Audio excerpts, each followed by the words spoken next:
22살. 세상 물정 하나 모른 채 나는 시집을 갔다. 중매로 만난 남편은 과묵했지만 착해 보였다.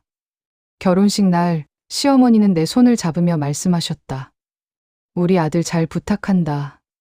그때는 몰랐다. 그 말 속에 담긴 무게를. 시어머니는 처음부터 나를 곱게 보지 않았다. 우리 아들이라는 말이 입버릇처럼 붙은 분이었다. 아침마다 남편 밥상은 따로 차리라 했고 반찬 하나가 마음에 들지 않으면 그릇을 내던지셨다. 내 아들이 뭘 잘못했다고 이런 걸 먹이냐며 부엌 바닥에 국이 흩어지는 날이면 나는 그저 고개를 숙인 채 행주를 들었다. 쏟아진 국물을 닦으면서도 눈물은 참아야 했다. 며느리가 울면 안 된다는 걸 알았으니까. 첫 명절이 가장 힘들었다. 새벽 4시에 일어나 제사상을 차렸다. 시어머니는 내 옆에 서서 하나하나 지적하셨다. 나물은 왼쪽부터 놓는 거야. 생선머리는 동쪽으로 가게. 손이 떨렸다. 실수할까봐 긴장한 나머지 국그릇을 놓다가 손을 대었다. 뜨거운 물이 손등을 적셨지만 소리를 낼 수 없었다. 시어머니가 한숨을 쉬며 말씀하셨다. 그것도 제대로 못하냐. 우리 아들이 뭐가 좋아서 너 같은 걸 데려왔는지. 나는 늘 웃었다. 어린 며느리가 할 수 있는 건 참는 것뿐이었으니까. 새벽같이 일어나 밥을 짓고 빨래를 하고 청소를 했다. 남편이 출근하고 나면 시어머니 심부름을 했다. 시장에 가서 장을 봐오고 반찬을 만들고 또 설거지를 했다. 손은 늘 트고 갈라졌지만 핸드크림을 바를 시간도 없었다. 남편은 그런 내 손을 잡으며 다독였다. 조금만 참아, 어머니도 너 인정하실 거야. 퇴근하고 돌아온 남편은 작은 손크림 하나를 건넸다. 이거 발라. 손 너무 거칠어졌어. 그 작은 배려에 눈물이 났다. 남편은 서툴렀지만 나를 챙기려 애썼다. 시어머니 몰래 내 방에 들어와 오늘은 괜찮았어? 라고 물으며 내 어깨를 두드려주곤 했다. 그 말을 믿고 싶었다. 하루하루를 버텼다. 언젠가는 나도 이 집의 일원이 될 거라 믿으며 살았다. 어느 날 저녁 남편이 월급 봉투를 내밀며 말했다. 이거 어머니께 드리기 전에 내가 먼저 필요한 거 사. 나는 고개를 저었다. 시어머니가 알면 또 뭐라 하실까봐 무서웠다.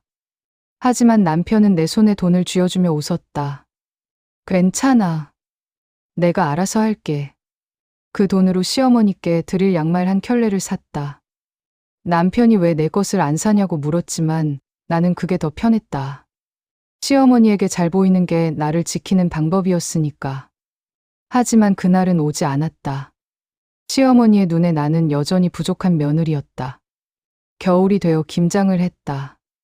배추 100포기를 절이고 양념을 버무리는 동안 허리가 끊어질 것 같았다. 시어머니는 내가 버무린 김치를 맛보시더니 한숨을 쉬셨다. 간이 안 맞네.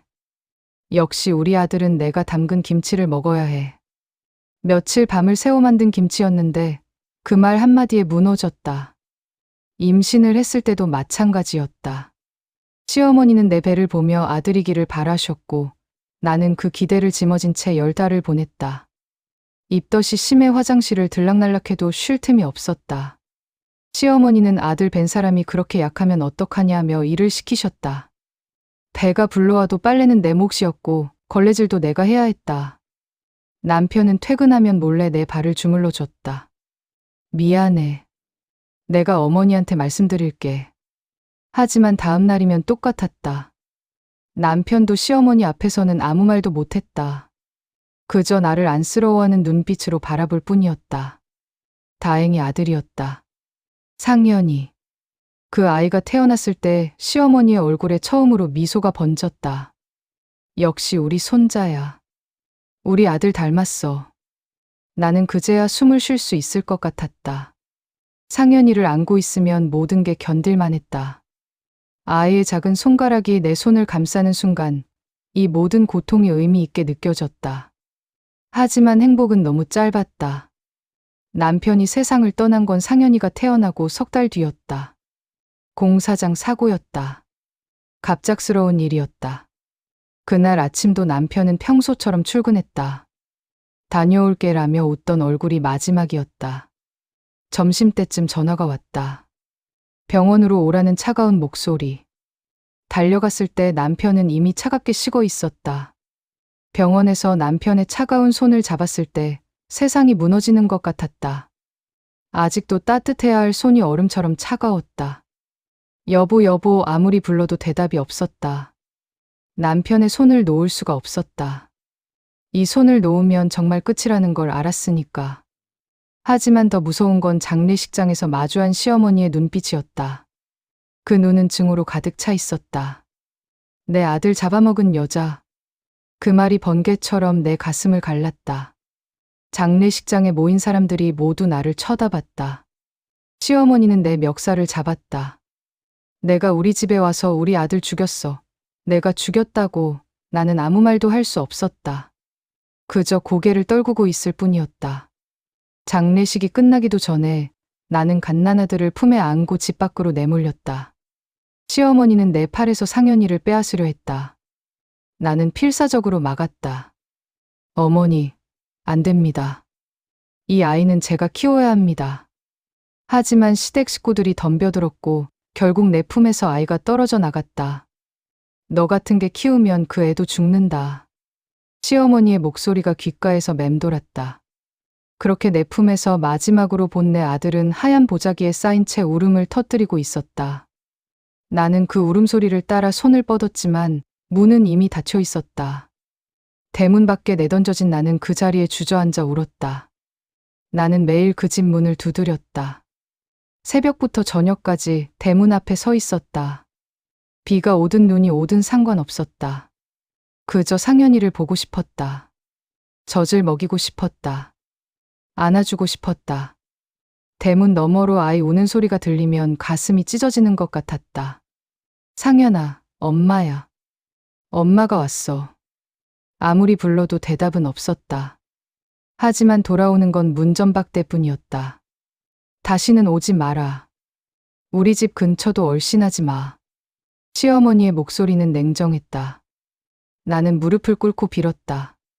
한 번만이라도 보게 해달라고, 제발 아이를 돌려달라고 애원했다. 하지만 문은 끝내 열리지 않았다. 그렇게 며칠을 보냈다. 일주일, 열흘 시간이 지날수록 내 몸은 야위어 갔다. 밥도 제대로 먹지 못했다. 입에서 음식이 넘어가지 않았다. 그러던 어느 날 다시 찾아갔을 때 그 집은 비어 있었다. 창문엔 먼지가 쌓여 있었고 대문엔 새 자물쇠가 달려 있었다. 마당에는 낙엽만 굴러다니고 있었다. 그들은 이사를 가버린 것이다. 아무런 흔적도 남기지 않은 채, 내게 알리지도 않은 채, 마치 나를 완전히 지워버리려는 듯이. 그날 이후 나는 온 세상을 뒤졌다. 읍사무소에 찾아가 전출 기록을 물어봤지만 개인정보라며 알려주지 않았다. 교회, 성당, 시장 누가 내 아들을 봤다는 말 하나면 그곳으로 달려갔다. 혹시나 하는 마음에 아무리 먼 곳이라도 찾아갔다. 하지만 아무도 모른다고 했다. 그런 사람 본 적 없다고 했다. 밤이 오면 전내가 배어있던 이불을 끌어안고 울었다. 젖먹이 아들의 생글거리던 얼굴, 내 품에서 잠들던 그 따뜻한 체온, 코끝을 간지리던 살내음. 그 모든 게 내 삶의 잔향처럼 남았다. 가슴에서는 아직도 젖이 돌았다. 아이가 없는데도 내 몸은 기억하고 있었다. 밤마다 젖이 새어나와 옷을 적셨고 나는 그 젖자국을 보며 또 울었다. 친정에 돌아갔지만 그곳도 편치 않았다.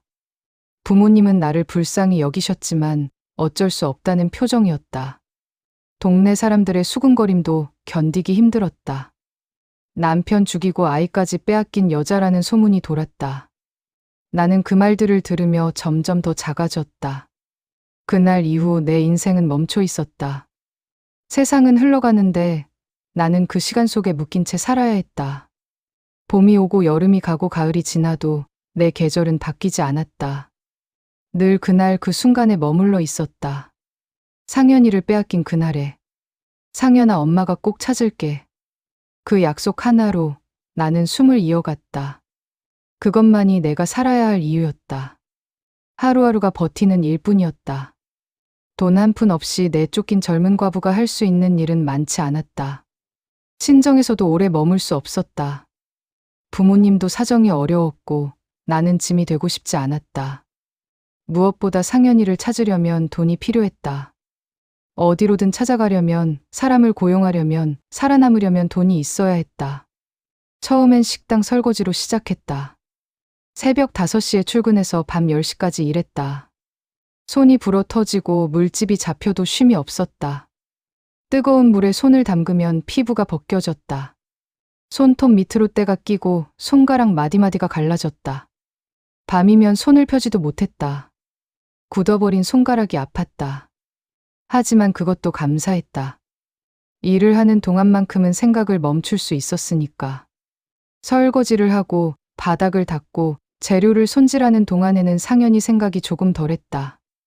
몸이 고달프면 잠도 조금은 올 수 있었다. 그렇게 1년을 버텼다. 하지만 손끝에 남은 감각은 옷감의 질감을 기억했다. 설거지를 하면서도 행주의 짜임새가 느껴졌다. 앞치마를 두르면서도 천의 결이 손에 와닿았다. 시댁에서 남편의 셔츠를 꿰매던 그 밤처럼 나는 다시 바늘을 잡았다. 동네 양복점에서 일자리를 구했다. 주인 할머니는 나를 불쌍히 여기며 받아주셨다. 손재주가 있네.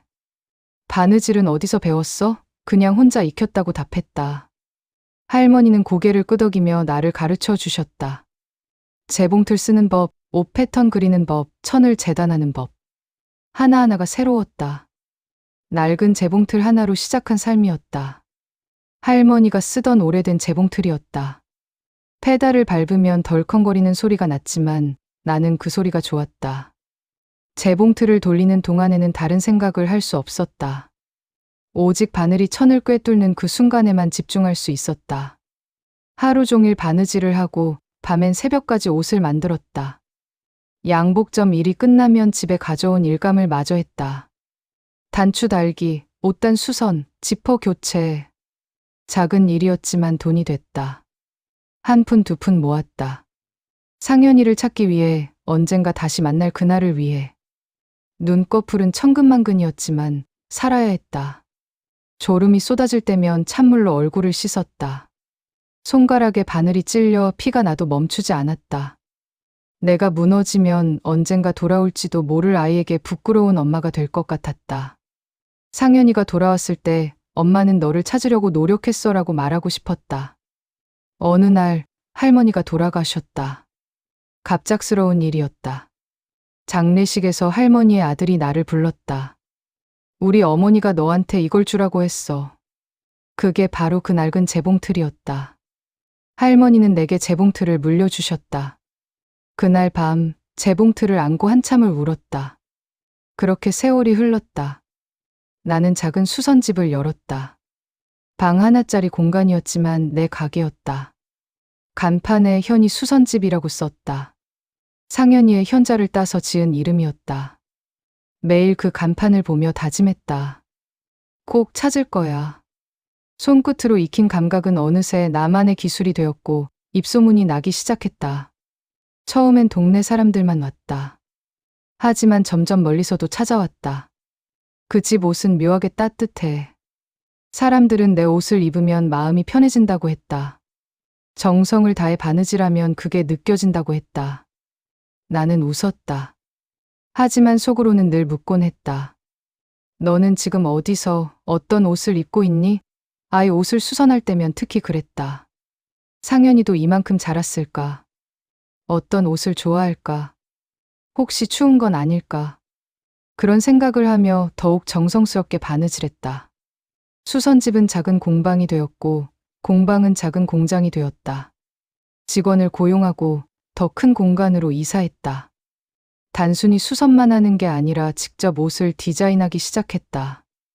밤마다 스케치북에 그림을 그렸다. 어떤 옷이 사람들을 따뜻하게 할까? 어떤 디자인이 누군가의 마음을 위로할까? 수십 년이 지나 나는 디자이너가 되어 있었다. 그 재봉틀은 이제 회사 로고로 남았고 내 이름을 딴 브랜드가 세상에 알려졌다. 백화점에 내 브랜드 매장이 들어섰다. 잡지에서 인터뷰 요청이 왔다. 사람들은 나를 성공한 여성 사업가라고 불렀다. 부와 명예, 성공.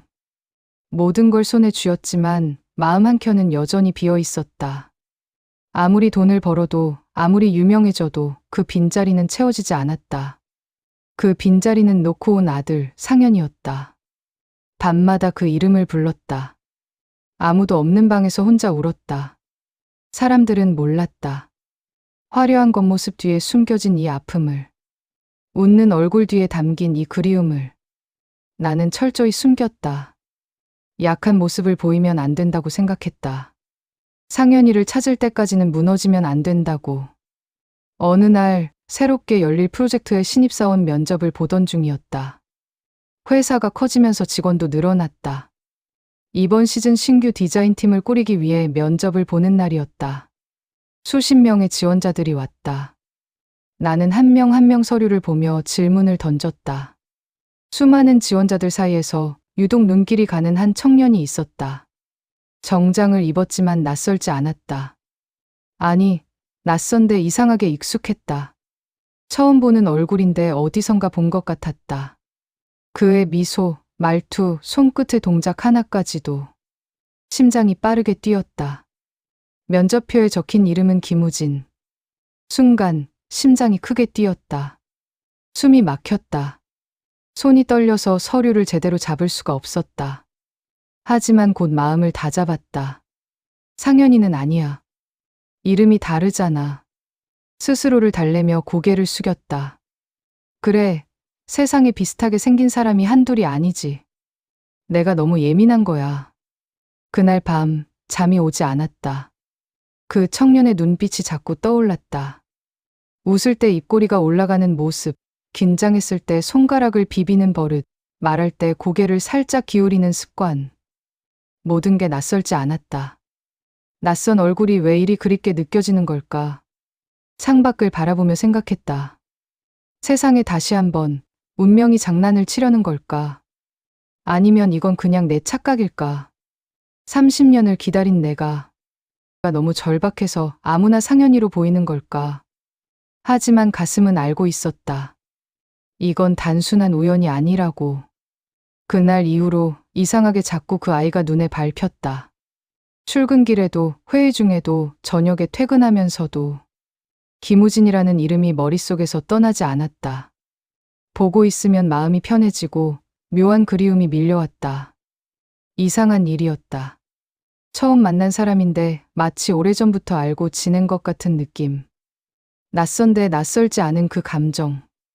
회의 중에도 복도를 걸을 때도 어느새 시선이 그에게 닿았다. 내가 먼저 그를 찾고 있었다. 무의식 중에 그의 목소리를 듣고 있었다.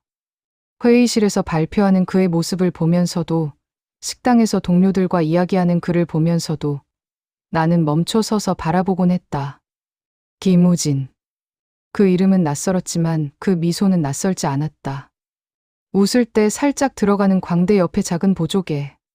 그게 보일 때마다 가슴이 철렁했다. 상현이도 그런 보조개가 있었다. 아기였을 때 웃으면 왼쪽에만 조그맣게 생기던 그 보조개. 우진의 얼굴에도 똑같은 자리에 있었다. 고개를 끄덕이며 이야기를 듣는 습관도 그랬다. 누가 말할 때 집중해서 듣는 모습. 눈을 똑바로 보며 진지하게 귀 기울이는 그 태도. 남편이 그랬다. 내 이야기를 들을 때 그렇게 고개를 끄덕이며 들어주곤 했다. 우진도 똑같았다. 그리고 말끝마다 묻어나는 따뜻한 배려까지 모든 게 오래전 그 아이 상현이를 닮아 있었다. 아니, 상현이를 직접 키워보지 못해서 모르는 건데도 왜 이렇게 확신이 드는 걸까? 이 아이가 내 아들이라는 느낌이 왜 이렇게 강하게 드는 걸까? 회장님, 괜찮으세요? 그가 물을 때마다 마음이 흔들렸다. 서류를 전달하면서, 일정을 확인하면서, 그저 스쳐 지나가면서도 그의 목소리를 듣는 것만으로도 가슴이 뜨거워졌다. 이상하게 눈을 마주칠 때마다 가슴이 저릿하게 아팠다. 왜 이럴까? 왜 이 아이만 보면 이렇게 마음이 흔들리는 걸까? 그 아이가 나를 기억하지 못한다는 걸 알면서도 어딘가에서 들려오는 목소리처럼 느껴졌다. 엄마라고 부를 것 같은 착각. 그럴 리 없는데도 자꾸 그런 상상을 했다. 혹시 이 아이가 나를 알아보면 어떻게 하지? 혹시 정말 상현이라면? 며칠을 고민하다가 결정했다. 그는 내 비서로 발령이 났다. 인사팀에 직접 요청했다. 김우진을 회장실 비서로 배치해달라고. 직원들은 의아해했다. 신입사원을 바로 회장실에 배치하는 건 이례적인 일이었으니까. 하지만 나는 그래야만 했다. 가까이서 보고 싶었다. 확인하고 싶었다. 매일 마주해야 했다. 아침마다 문을 열고 좋은 아침입니다라고 인사하는 그 목소리. 처음엔 어색해하던 우진도 점점 익숙해졌다. 커피잔을 내밀며 미소 짓는 얼굴, 그 모든 순간들이 마치 잃어버린 시간을 되돌려주는 듯했다. 회장님, 오늘 일정 확인해 드릴까요? 네, 그래요. 짧은 대화들이 쌓여갔다. 우진은 꼼꼼했다. 일을 빠뜨리는 법이 없었고 항상 한 발 앞서 준비했다. 내가 필요로 하기 전에 이미 준비되어 있었다. 그런 모습을 볼 때마다 대견했다. 이 아이를 키운 사람이 누구든 정말 잘 키웠다는 생각이 들었다. 가끔 우진이 웃으면 남편이 떠올랐다. 남편도 저렇게 웃었다. 환하게, 따뜻하게. 우진의 눈가에 생기는 잔주름까지도 남편과 닮아 있었다. 이건 우연이 아니었다. 너무 많은 게 일치했다. 그러던 어느 날이었다. 회의가 끝난 뒤 여비서가 실수로 그에게 커피를 쏟았다.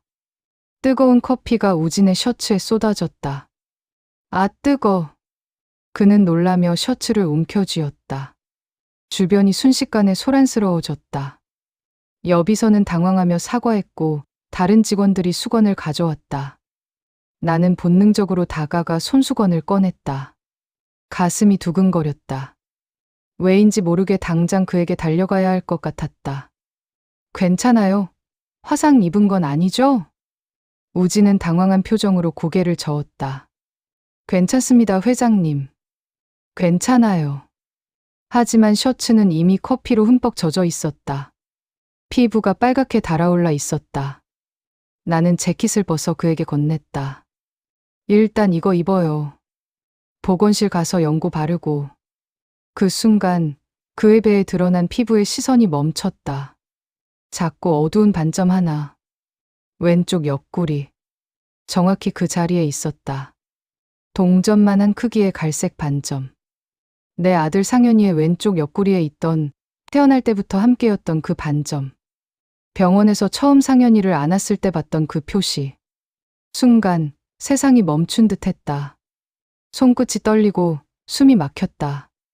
심장이 터질 것처럼 빠르게 뛰었다.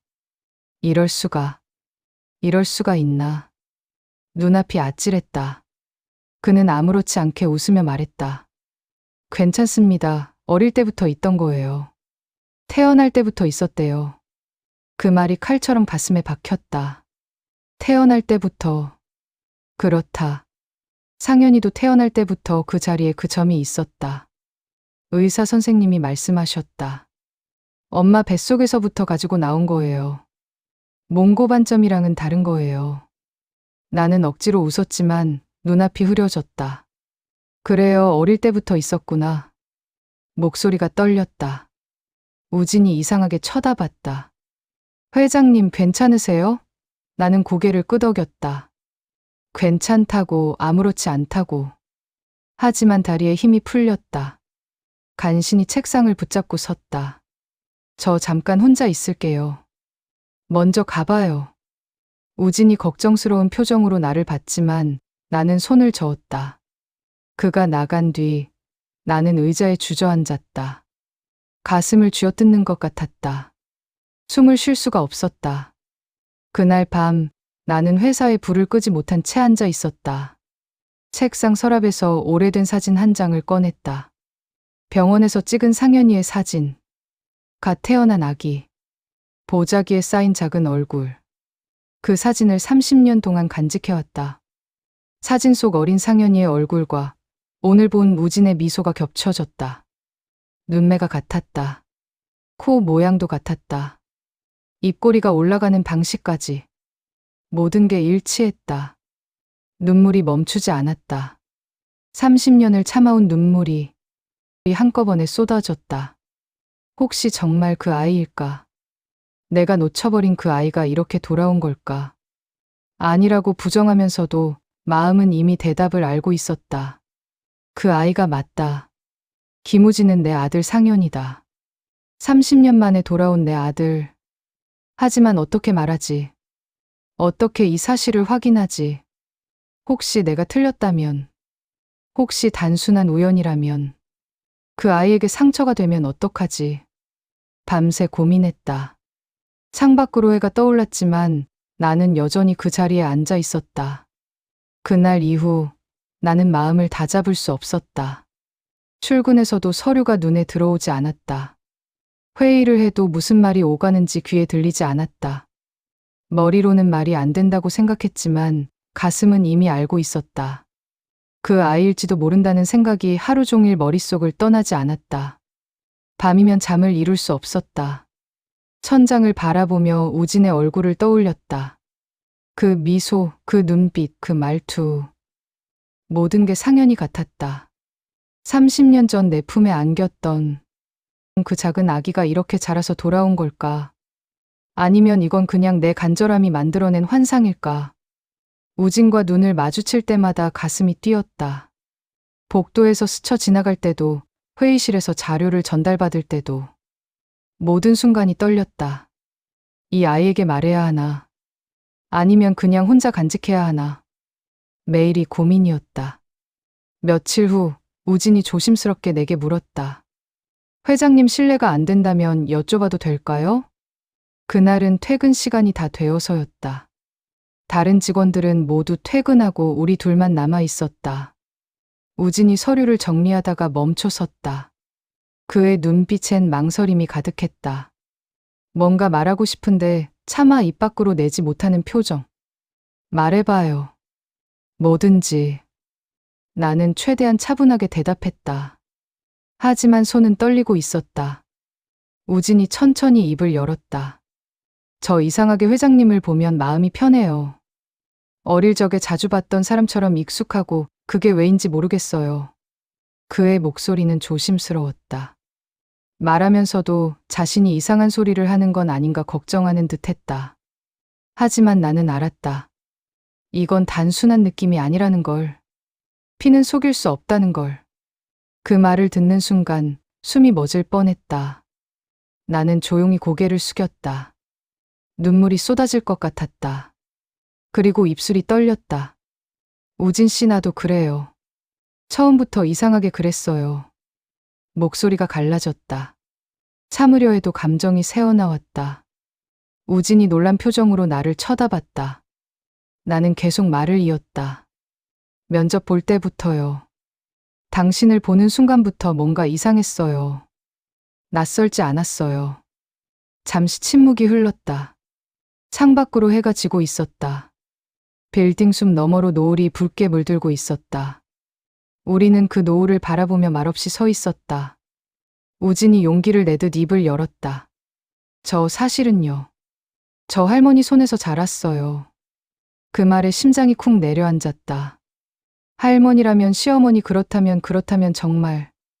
할머니가 저를 데리고 가셨대요. 어릴 때부터 큰 집에서 할머니 밑에서 컸어요. 친부모님이 누군지 모르고 자랐어요. 우진의 목소리가 떨렸다. 오랜 상처를 꺼내는 것 같았다. 할머니는 항상 말씀하셨어요. 엄마가 너를 버렸다고. 그 말이 항상 상처가 됐어요. 왜 나를 버렸을까? 내가 뭘 잘못했을까? 그런 생각만 했어요. 가슴이 찢어지는 것 같았다. 시어머니는 우진에게 그런 말을 했던 거다. 어린 아이에게 그런 상처를 준 거다. 할머니가 돌아가시고 나서는 더 힘들었어요. 큰 집에서 생활이 외로웠어요. 학교 갈 때도 방학 때도 늘 혼자였어요. 우진의 눈에 눈물이 고였다. 그 눈물을 보는 순간 내 가슴도 무너져 내렸다. 내 아들이 그런 시간을 보냈다니. 그 아픔이 내 가슴을 찔렀다. 내가 저 아이에게 그런 상처를 준 걸까? 내가 손을 놓아서 저렇게 외롭게 자라게 한 걸까? 혹시 우리 확인해 볼 수 있을까요? DNA 검사요. 순간 심장이 세차게 뛰었다. 그 말이 두렵기도 했지만 동시에 간절했다. 확인하고 싶었다. 이 아이가 정말 내 아들인지. 30년을 찾아 헤맨 그 아이인지. 나는 천천히 고개를 끄덕였다. 그래요. 우리 한번 확인해봐요. 다음 날 우리는 함께 병원에 갔다. 체열을 했다. 바늘이 살을 파고들 때 아프지 않았다. 이미 마음이 너무 아파서 육체적 고통 따위는 느껴지지 않았다. 우진도 묵묵히 체열을 받았다. 우리는 서로 눈을 마주치지 못했다. 너무 무서웠다. 결과가 나오는 게, 검사 결과가 나오기까지 일주일. 그 일주일이 얼마나 길게 느껴졌는지 모른다. 출근길에도 퇴근길에도 모든 순간이 멈춰 있는 듯 했다. 시계를 보면 초침이 움직이는데 시간이 흐르는 것 같지 않았다. 하루가 1년 같았다. 밥을 먹어도 맛이 없었다. 뭘 먹는지도 모르고 그냥 삼켰다. 잠을 자도 꿈속에서 그 아이의 웃음소리가 들렸다. 어릴 적 엄마라 부르던 그 목소리 같았다. 아니, 상현이는 엄마라고 불러본 적도 없는데. 생후 석 달 만에 헤어졌으니까. 그런데도 꿈속에서는 그 아이가 나를 엄마라고 불렀다. 환하게 웃으면서 내 품으로 뛰어왔다. 그러다 깨면 베개가 눈물로 젖어 있었다. 매일 밤 울었다. 제발, 제발 그 아이기를. 제발 내 아들이기를. 간절히 기도했다. 우진도 비슷한 상태인 것 같았다. 얼굴이 많이 야위었다. 눈 밑에 다크서클이 생겼다. 회의 중에도 멍하니 있을 때가 많았다. 내가 불러도 못 듣고 있다가 화들짝 놀라곤 했다. 괜찮아요? 내가 물으면 우진은 괜찮다고 웃었다. 하지만 그 웃음이 괜찮아 보이지 않았다. 나도 마찬가지였다. 우리는 서로에게 거짓말을 하고 있었다. 결과를 받으러 가는 날 병원 복도에 앉아 손을 모았다. 손끝이 하얗게 질릴 만큼 꼭 쥐고 있었다. 손톱이 손바닥에 박혔다. 아팠지만 계속 쥐고 있었다. 그래야 정신을 차릴 수 있을 것 같았다. 우진도 내 옆에 조용히 앉아 있었다. 그는 손을 계속 비비고 있었다. 긴장하면 나오는 버릇인 것 같았다. 그의 손등에 피어있던 굳은 살, 그 모습이 왠지 낯설지 않았다. 남편도 손에 굳은 살이 많았다.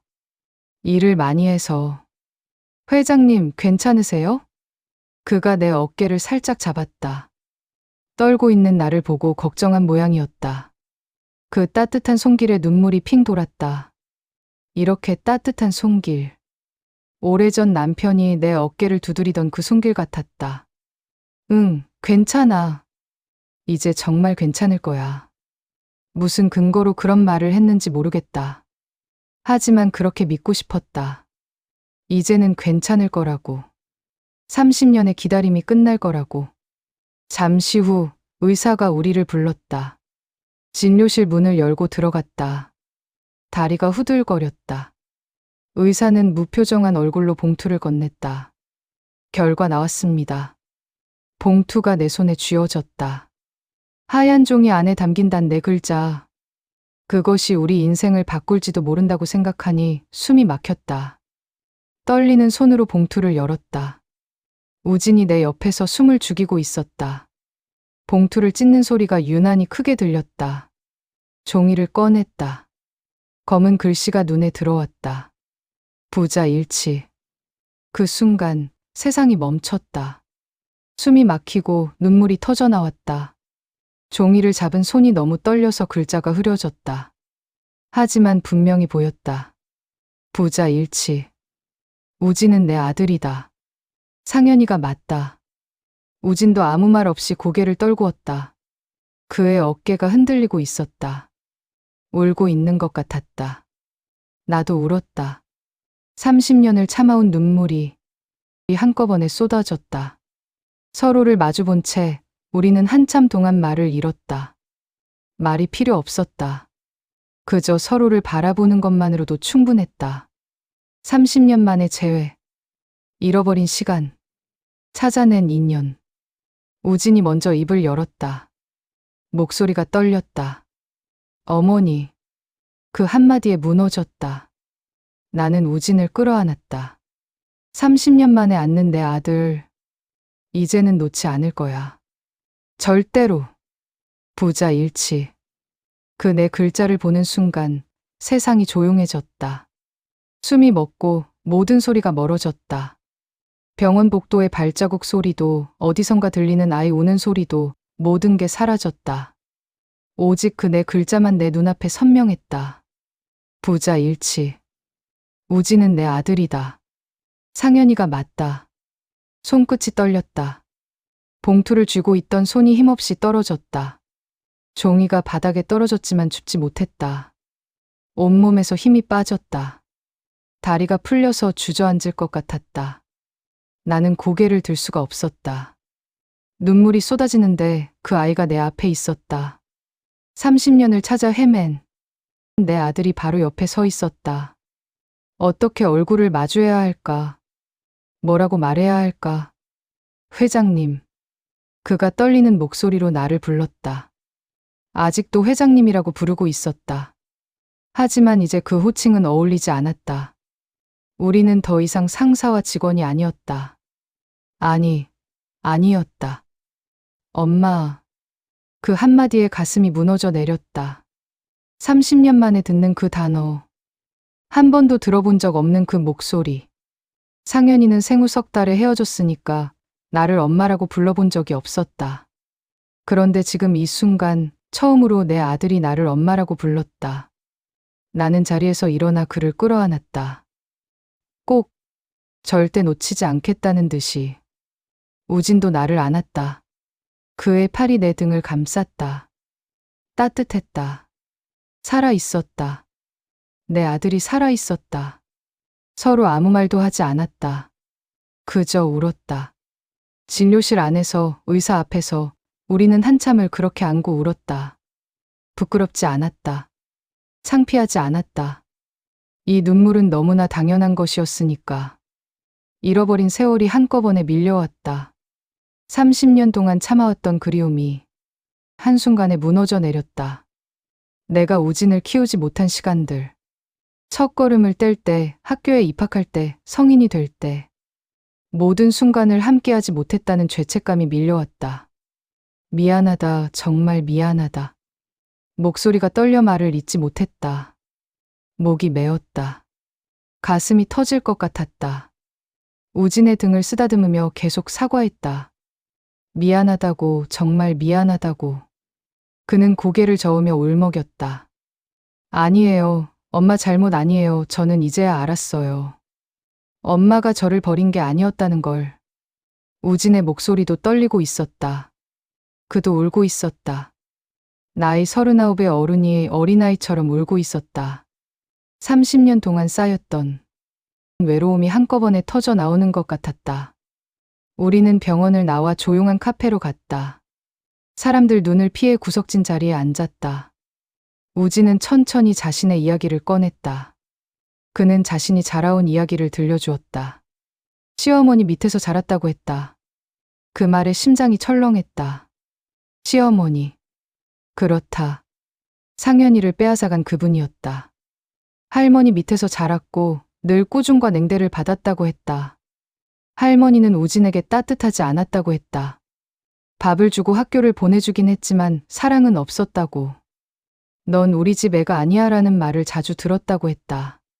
자신의 진짜 부모가 누구인지도 모른 채 늘 남의 집 아들처럼 살았다고 했다. 할머니가 돌아가신 뒤에는 정말 혼자가 됐다고. 의지할 사람도 없었다고. 그렇게 외롭게 살아왔다고. 그 말이 칼처럼 가슴을 찔렀다. 내가 그 긴 세월 동안 아이의 외로움을 몰랐다는 게 너무 미안했다. 내가 지키지 못해서, 내가 찾지 못해서 이 아이가 그렇게 외롭게 자라야 했다. 대학도 장학금으로 다녔어요. 아르바이트 하면서요. 힘들었지만 견뎠어요. 언젠가는 진짜 부모님을 만날 수 있을 거라 믿었거든요. 우진이 웃었다. 슬픈 웃음이었다. 그 웃음을 보는 것만으로도 가슴이 아팠다. 그런데 정말 만났네요. 이렇게. 나는 그의 손을 잡았다. 거칠었다. 굳은 살이 박혀 있었다. 얼마나 고생했을까. 얼마나 힘들었을까. 이 손을 내가 잡아줬어야 했는데 나는 그의 얼굴을 두 손으로 감싸 쥐었다. 눈물로 얼룩진 얼굴, 그런데 웃는 모습은 어릴 적 그대로였다. 아니, 어릴 적을 본 적이 없으니까 남편의 모습이었다. 남편이 웃을 때 이렇게 눈가에 주름이 생겼다. 이제 됐다. 이제 다시는 놓지 말자. 내 목소리는 떨렸지만 단호했다. 이번에는 절대 놓치지 않을 거다. 무슨 일이 있어도 이 아이를 지킬 거다. 그가 고개를 끄덕였다. 네, 어머니. 저도 이제 절대 안 놓을 거예요. 그날 이후 우리는 매일 함께 식사를 했다. 우진은 내 집으로 이사를 왔다. 빈 방을 우진의 방으로 꾸몄다. 침대를 새로 들이고 책상을 놓고 옷장을 채웠다. 30년 늦은 준비였지만 행복했다. 그는 출근 전 내 방문을 두드렸다. 엄마, 출근할게요. 처음엔 그 한마디가 어색했지만 곧 익숙해졌다. 아침마다 듣는 그 인사. 저녁에 돌아와서 하는 다녀왔어요라는 말. 그 말 한마디가 나를 다시 살아있게 만들었다. 같이 밥을 먹었다. 우진이 좋아하는 음식을 배웠다. 매운 음식을 좋아한다는 것. 김치찌개를 좋아한다는 것. 고등어 조림을 좋아한다는 것. 하나하나 알아가는 게 즐거웠다. 30년치를 만회하고 싶었다. 회사에서도 우리 관계를 공개했다. 처음엔 직원들이 놀랐다. 회장과 신입사원이 모자 관계라니. 하지만 곧 축하해줬다. 모두들 기적 같은 일이라고 했다. 사람들은 우리가 닮았다고 했다. 웃을 때, 눈을 찡그릴 때, 고개를 기울이는 모습까지. 말투도 비슷하고 걸음걸이도 비슷하다고. 그 말을 들을 때마다 나는 하늘을 올려다보았다. 이제 됐지요? 이 아이 제가 다시 품에 안았습니다. 남편에게 말하는 것 같았다. 여보, 우리 아들 찾았어요. 30년 만에 찾았어요. 이제 걱정 마세요. 내가 잘 지킬게요. 세월이 돌고 돌아 결국 우리는 다시 만나게 되었다. 놓고 온 시간은 너무 길었지만 남은 시간만큼은 함께할 수 있게 해준 하늘에 감사했다. 매일 아침 눈을 뜨면 감사했다. 우진이 옆방에서 자고 있다는 것. 함께 아침을 먹을 수 있다는 것. 그 모든 게 기적이었다. 어느 날 저녁 퇴근하고 집에 왔을 때 우진이 저녁을 준비하고 있었다. 엄마 늦게 오실 것 같아서 제가 만들었어요.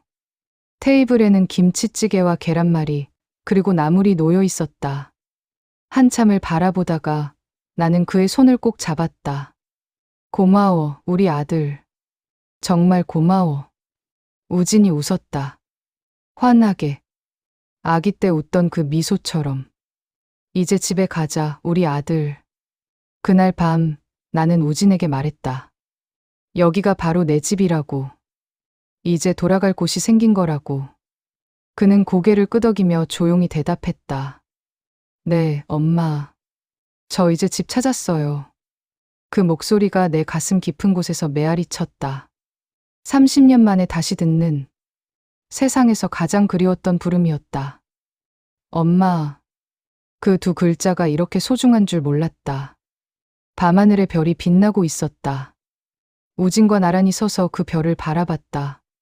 30년의 시간이 흘렀지만 우리는 결국 다시 만났다. 이제는 놓지 않을 거다. 절대로. 사연 들어주셔서 감사합니다. 항상 건강하시고 행복하세요.